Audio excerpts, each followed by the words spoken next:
Your ears do not deceive you. You have just entered the Cryptid Creator Corner, brought to you by your friends at Book Yeti. So without further ado, let's get on to the interview. All right. Well, welcome back, everybody, to the Book Yeti's YouTube channel. I'm Lauren Smith, your host and interviewer today, and I have the pleasure of sitting down with comic book writer, creator, artist, pretty much anything with comics, and also musician, Dave Chisholm. Hopefully I said that right. Who is a writer and creator of things like Cannabis. And we're going to talk about Enter the Blue today. How you doing, Dave? It's Dave Chisholm. Chisholm? Damn it. See? Yeah. Chisholm. I'm good. Happy to be here. Thanks for having me on. Yeah, absolutely. And sorry, I butchered your name again. I always ask before, so I don't, but it'll happen. Thanks again for coming on. And for those of you that don't know, they're watching, Dave here, as I said, he's a musician, cartoonist, comic creator, and you're also an Eisner Award nominated author of your graphic novel, Chasing the Bird. Right. I imagine with, all these other successful things you've done, it can be at times kind of hard to follow yourself up. So what's Enter the Blue about for people that don't know? Enter the Blue is it's a story that was commissioned by the record label Blue Note Records, which is like a pretty historic, like jazz focused record label. They've been around since like the 1940s, and it's a story it's a fictional story about this woman named Jessie Choi who has quit music. She played music in college and everything, and was a music and like studied music and just realized that maybe that life wasn't for her, and she quit music. And she gets pulled back in when her old teacher, this guy named Jimmy Hightower, more or less kind of goes missing, and she has to kind of find her way back into the music scene. And it's all centered around this mysterious idea of the blue, which is sort of like something that's like whispered about in like after hours jam sessions and stuff like that. And along the way, she kind of has this very strange journey trying to like get her teacher back, journey back into music, where she has some very curious encounters with figures from the history of jazz music, and sort of like learns a bunch of like life lessons and confronts her fears along the way. Yeah. So nice. It's really, I'm really proud of the book. I think it turned out so awesome, and I just really can't wait for everyone to read it. Yeah. And as I mentioned, I'm a huge fan of one of your other books, Cannabis. And in that one, you do such a great job of many things. But one of the things I think you did great on, especially, was the characterization. So can you tell us a bit more about Jessie Choi and how you came up with her characterization? Because obviously she's going on this self-discovery, but really what makes Jessie Jessie? Yeah. Jessie's character is inspired by a combination of like several people that I've known from my life. I have like a lot of experience as a professional musician, and like 3 degrees in like jazz studies and everything. And so I've encountered a lot of fun, colorful characters and everything, and people at like varying levels of enthusiasm for like playing music and everything. And really like Jessie's character is someone who hopefully is relatable, like someone who has had to like confront or has kind of like fallen victim to her own like perfectionism and the performance anxiety that can like lead to, which is like what kind of pushes her away from music in the first place. And in terms of like just her character. It's like really kind of digging deep into sort of like what she expects out of music, what she wants out of music, what she expects and wants out of like her life, and her like really fierce loyalty towards her like personal relationships in the book, which is like, you know, primarily shows up as her as trying to like get her teacher back, and also her relationship with one of her good friends who is a drummer named Aaron. Yeah. Would you say that because you know you're a musician yourself, obviously, and such, would you say the performance anxiety and stuff is something you felt was important to put in there to speak to, like, you know, the general musician's experience? Um,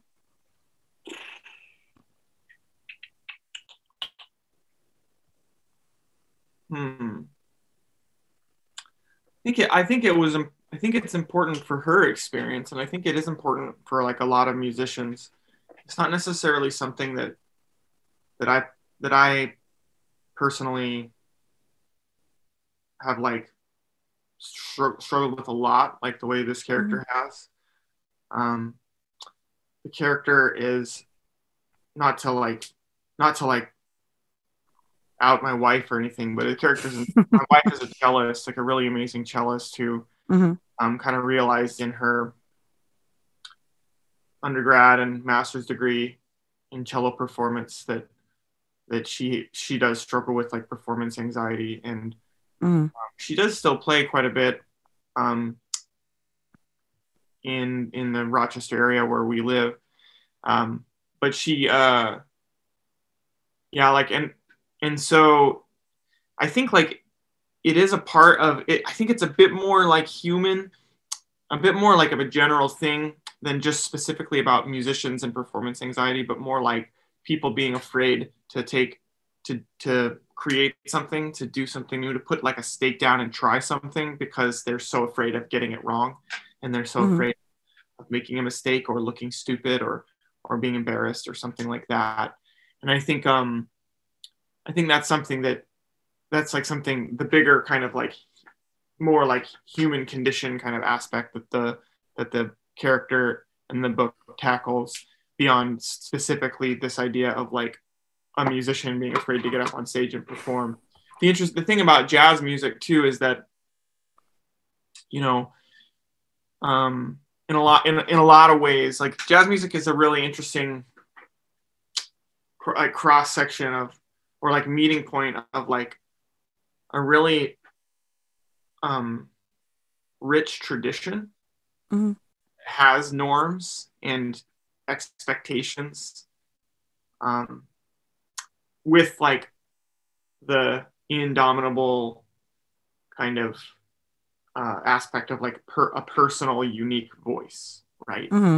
So the music is really built on these people who marry these two like giant things, like a tradition and then your personal voice, and then transcends it all, right? And so it's really built on like finding yourself as opposed to like being perfect, you know. And this is again like something that we can take out of this like this big musical tradition of like jazz music and look at it and sort of like apply it to like just daily life. We all have like, we all confront, you know, norms and expectations and the pressures of being right or being good, in no matter what we deal with. And also we have this little spark inside of us that is like the precious little thing that you hold inside, that's like the unique thing that makes you you. And like navigating the complicated like landscape of just existing, is a lot of it is kind of reconciling these two sometimes opposing forces of norms, tradition, expectation, with your like own personal spirit and unique your the things that make a person unique. So yeah, so like, you know, all of that big stuff kind of gets sharpened down into like this point for this character. as she kind of like just like discovers herself in a lot of ways over the course of this, of trying to like save her old teacher. Yeah. And I like that you and a lot of what you said there, you touch on, the human condition and how this stuff can transcend to all different kinds of people and all different kinds of situations. You're very good at touching on the human condition in different scenarios. And one of the things that's noted on the solicits and such for Enter the Blue is that this is a story that is hopefully going to appeal to both musicians and non-musicians. Oh yeah. So is this something that you kind of talked about a bit, but was this something that you consciously worked to appeal to both audiences, or did it kind of just happen? Was it important to you to do that? I think like, I mean, that's a really good question. I think like, that it has to be important, right? In terms of like marketing, just like the basic like economics of like right of like pitching a book and putting out a book is like, you want it to like, you don't want to get too in the weeds or whatever. Mm-hmm. Like of just filling it with like really kind of exclusive like jargon and content that nobody will understand, right? Mm-hmm. But at the same time, I had to make it authentic to like the experience of like a musician. So like, as someone who's a musician, one thing that really is annoying to me is when like media gets like the experience, like the depiction of like this experience like wrong. Mm-hmm. And I don't want to like single out I don't want to say anything bad about anything specific. Sure. It's just like so easy to do the research and get it right. Mm-hmm. That like, why not do that? Why so many like I would say more media depictions of musicians and music get it wrong than get it right. Mm-hmm. And so for this one, it was like, so at that, and then I can stop and look at the reasons why other like other types of media or other like depictions of music have gotten it wrong, and I can say like, well, they're trying to like simplify it and dumb it down for like the non-musicians in the audience. Mm-hmm. And sort of like, so it is a little bit of like a narrow path to walk, on one hand. Sure. Like I probably put a little bit more of that like jargon in there than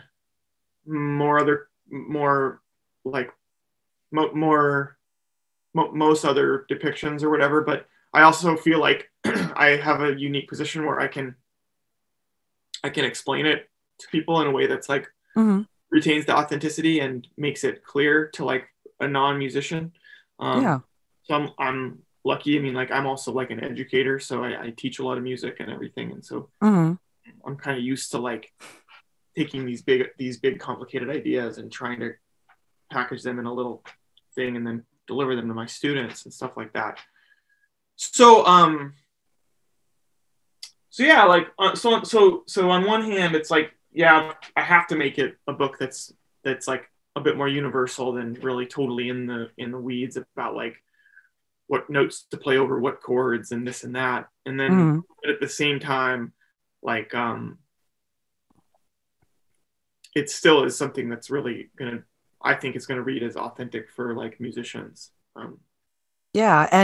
And I think that speaks to a lot, because I am not a musician, but there's musicians in my family that, I agree with you just in the extent that there is a way to talk about music and such, but still making it accessible and real. So making it accessible to people that don't understand it, but real to people that do. And just from what I've read, it seems like you've done a really great job in that. And I hope, other musicians feel it as well when they read it. So in your synopsis, you talk about the Blue, as you said, the mysterious meeting place for jazz history. Is that something based on something real? Is it completely imaginary? Obviously without spoilers, what can you tell us about that? Yeah. Well, like, again, it's like, it's hard. It's first off, it's the easy answer is that it's totally imaginary. Mm-hmm. It's a conceit. It's like a fantasy conceit that it is compelling, right? So like, obviously, this isn't real. However, when you, in particular with this kind of music that's built on moment to moment,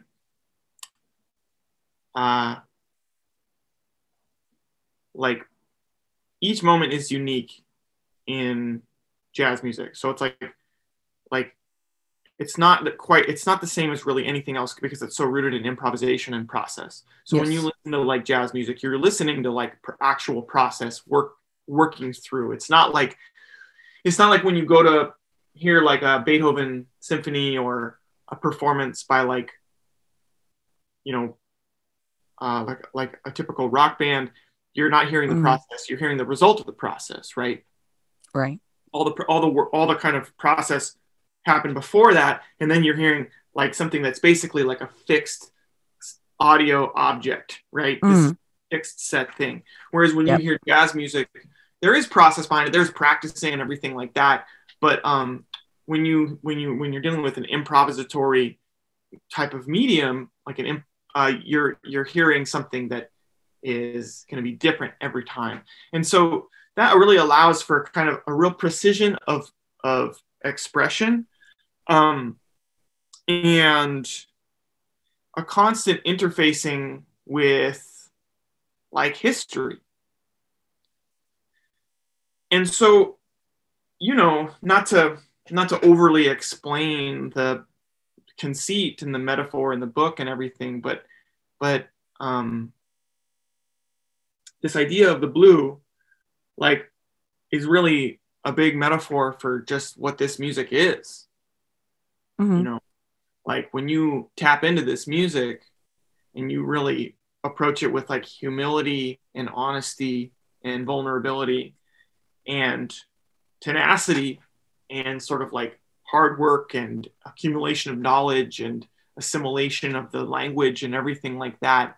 And then when you open up and play it and kind of let go of everything, you really are interfacing with like all of these figures from the history of the music in real time. And kind of like an incredible thing. So, like it's totally a conceit for the book, like a fictional conceit, but at the same time, I think it's a really appropriate metaphor for what this really unique type of musical like medium is. And also, like, the funny thing is, part like one of the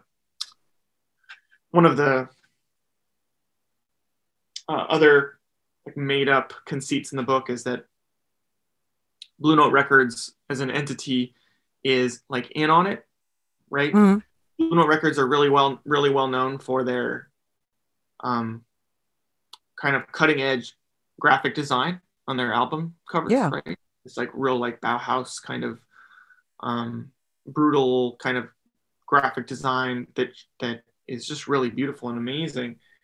And one of the conceits that like the way that plays in is that the album covers are like all coded messages about like what the blue is. It's like kind of, like a super secret like hidden kind of like instruction manual for like the blue. And the funny thing is, this is obviously like not true. It's like there's no secret history of Blue Note Records. But the funny thing is, the more I like went in and like did research and kind of looked for like cool examples that I could use of like real life Blue Note albums that speak to that could like I could use in the story.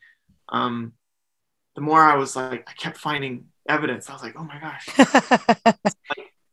is this actually real? And I kind of became the unhinged character Sherm in the story, the guy who sort of thinks he's like figured out this vast conspiracy of the blue. And so yeah, like pretty funny. Yeah, pretty cool. Yeah, I always think it's fun when you're creating something and you're just you're trying to put a story or something together and you end up finding so much more information than you even thought. And so you become, not necessarily a fan of your own work, but a fan of the process of finding all the Yeah, stuff. totally. It can be really fun to like that research part of the process is um has become something that I really have come to like really enjoy. So Yeah, it's definitely one of the most enjoyable ones for sure. And with this whole process, so you're the writer and the illustrator on this book. So you've done most of it, if not all of the work other than editing and such. Why did you choose to do both by yourself? You could have gotten our artist, but you clearly wanted to put everything into this project. yeah, uh, you know, I have to be really careful about how I answer this question because That's fair. I don't want to look. This question is interesting because it's kind of rooted in like my personal history as a musician. And like Mhm. the thing that kind of got me into like making comics as an adult was like I toured around with like a rock band and we had some success. This was like back in like 2006, Mhm. 2006 and 7 or 2005 and 6, something like that. We had some success, like we did really well, and then it fell apart like bands do. Mhm. Um, and I was just like, I don't want to have to rely on anybody else ever again to like Yeah. express to put art out in the world. And so I've always loved comics, and I did make comics when I was younger, like pretty seriously in high school and stuff like that. And so I kind of took it upon myself to make a comic, and then that ball rolled down the hill, and here I am. And Yeah. so on one hand, it's rooted in this kind of like uh, frustration with collaboration, you know, Mhm. um, in particular when it's a project that in particular when it's a project that's my project, that's my passion Mhm. project, something that I really care about. Um, that I want to like, I'm not interested in collaborating really because it's unfair for me to expect anyone to like care about this stuff as much as I do. And Mhm.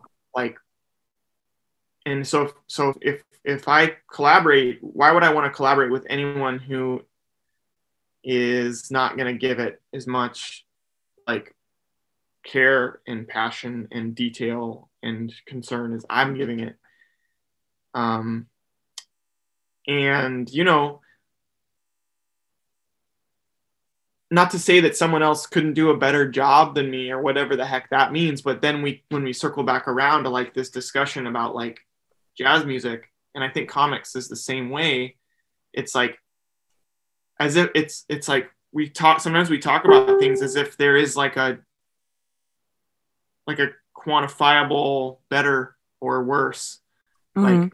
objective reality, and it's not the case. So like really when we're dealing with these types of like media um types of media that are driven by personal voices, it's really not about better or worse. It's about sound. It's about being the most like yourself, Mhm. right?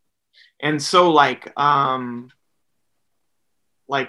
if if I was to give this to someone else to color, for example, I'm sure they would make perfectly fine choices that maybe I would end up enjoying more than my own choices, but it wouldn't be mine then, Yeah. right? And I probably I mean what happened with like the Charlie Parker book is that I worked like my friend Pete colored half of the book and I colored half of the book. And for Mhm. the half that he colored, I was like very, very hands on. Like I said, this is exactly what I want. And I kind of like, and it was nice because I've known Pete for almost like my whole life. And Mhm. um, so I knew that I could sort of like kind of restrict him like that and he would be fine with it. Um, Mhm. but with like someone with like collaborating with a colorist, like I don't think most colorists are really going to be happy if you say like, all right, for this chapter, like only use like these 4 colors and that's it, right? Or for this chapter, Yeah. like, I want this kind of texture only, or like whatever. And so like on one hand, I think it's like, so it's a bit of a complicated answer. Like it's rooted in my own personal history. It's also rooted in like, I want to make something that's like the result of like my own hands and my own vision. And then probably like for a project where I'm in charge, I'm not a great collaborator. And I think I need to recognize that like I am I'm a bit of a control freak with this stuff. So since I can do all of these things myself, I'm going to do all of them myself whenever I have the chance, especially on works that I write and draw. So yeah, no, that makes complete sense. And I think it's good that you recognize that you have your own process and you know what works, and everybody has their own process and creativity. There's no one way to create. And your process works. This book is gorgeous. And you talked a lot about the colors, and I'm glad you talked about that, because the colors alone in this book, I mean, your writing's phenomenal, the pencils, the inks, all that, but the colors are great. Particularly for like the jazz kind of feeling you give the book, like, just looking at all the blues and the purples and these muted neons, it feels like jazz. I don't know if that makes any sense to you, but it felt like it to me, just as somebody who does appreciate jazz as well. That's cool. Yeah, that's great. It works very, very well. I wanted to ask real quick, just more of an opinion question, but there's been kind of a little trend with more music influences in art, especially with jazz. Like you've got other graphic novels like Blue and Green by Ram V, which is a great one as well. Very different take, but a very great one. And you've got Pixar's Soul in the movie realm. And do you feel like there's any specific reason why jazz is having more of a prominent influence on like general audiences, perhaps?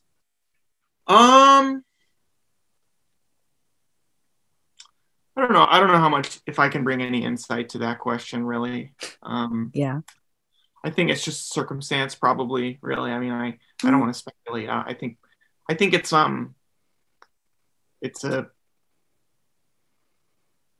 always there, like ripe for the utilization. It's like a storied history. It's a colorful history. It's it's full of like life lessons and everything like that. This, like the discipline of learning this stuff. And so I think it's just like a cyclical thing. Like every once in a while, this comes back into like pop culture sensibilities and stuff like that. Yeah. I mean, like with varying amounts of like authenticity. Yeah, absolutely. And so there are 3 different editions coming out for Enter the Blue. You've got the standard, the deluxe, and the super deluxe. So is there anything you can share that really makes the difference in getting them? Because they come with different things, obviously. Yeah. The standard, there's actually two standard ones. I think there's a softcover and a hardcover standard edition, which is cool. And that's just like a standard graphic novel size. The deluxe is going to be oversized. So where is it? I mean, probably like a standard graphic novel. I don't know, like I have another one over there, but I don't want to. You're fine. Yeah, like an oversized and a slipcase. And honestly, like the oversized books like lie flat much more easily. So when you open it up, you can like the double page spreads really like read a lot better in the deluxe edition. And I personally like love an oversized book. So, and then that one comes with a slipcase and an extra like music component that I don't think has been announced yet. And then some like art prints from the book and stuff like that. Nice. And then the super deluxe one, I think, has some like signed stuff as well. And I'm not totally sure what extra is in that one. I usually am not like super on top of like that stuff. But yeah, like for me, I know like for the other books that I've done with Z2, the deluxe, the oversized ones, if you can swing the money, they're like totally totally worth it. And Z2 does sales a lot as well. So Yeah. like you just kind of hold off and keep an eye out for like when they do sales, like get that for like 20 or 30% off. It will like it's going to be a really beautiful book. So I can't wait. Yeah, and I know the release date's getting kind of thrown around a bit because of the issues with paper shortages and such in the industry. Do you have a slated release date as of right now for it? I don't have. Okay. I don't have an official release date now, but maybe by the time this this interview gets posted on YouTube, we'll have a date. Yeah. I think part of the problem, I think that it's a little complicated. I think that people who pre-ordered the book through Z2 are probably going to get the book before the people who pre-ordered it on like Amazon or are ordering it through their comic shop are going to get it. And I think that also like one thing is that the distributor, Simon & Schuster, is distributing the book. And I want to say that the reason it's getting delayed now is that probably because of like crowding in the release schedule in the summer. Yeah.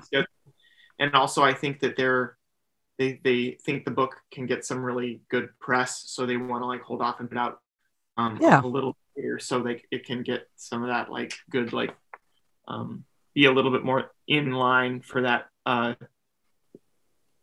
little bit later of a release to kind of give it a little more time to get some like press and stuff like that. So, but I don't know if that's true. That's maybe just me making stuff up. Yeah, there's a lot of factors going on right now. But those of you watching and listening, regardless, you can go to the letter Z, the number 2, and then comics.com, and you can find Enter the Blue on there, and you can pre-order it there because by the sounds of it, that's gonna be your safest bet to get your copy the soonest whenever they release it. So, be sure to check out Z2 Comics, go pre-order Enter the Blue there, all that good stuff. You can check out all the different deluxe editions and see what everything comes with so you can get all the specifics right. But yeah, thanks again for coming on, Dave. I really appreciate it. And I'm really pumped to get my own copy of Enter the Blue because I might have to splurge for the deluxe myself. It's really freaking gorgeous. You've done a great job with it. Well, thank you so much. I really appreciate that. I'm really, this is my favorite book that I've done. This one is I can say that with no like there's no BS there. Like this one, I just think it really came together so nicely.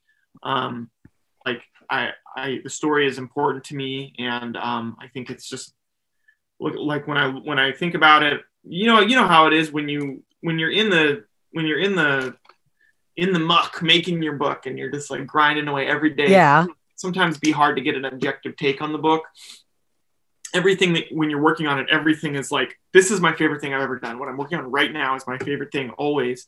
And then when you finish and take a step back and revisit it a few months later, you're like, oh, I could have done this better. I could have done that better.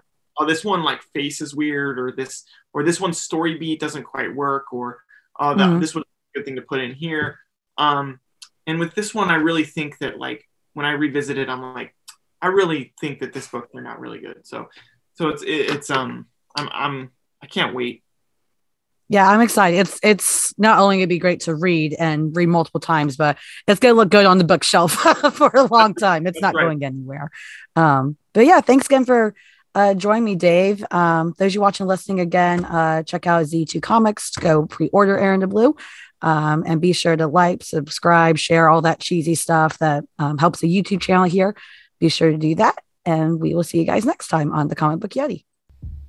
Thank you for joining us today for this episode of the Cryptid Creator Corner. We also have a podcast of the same name that you can download wherever you get your podcasts. Thanks for watching. If you enjoyed this episode of the Cryptid Creator Corner, maybe you would enjoy our sister podcast, Into the Comics Cave. Listen and subscribe wherever you get your podcasts.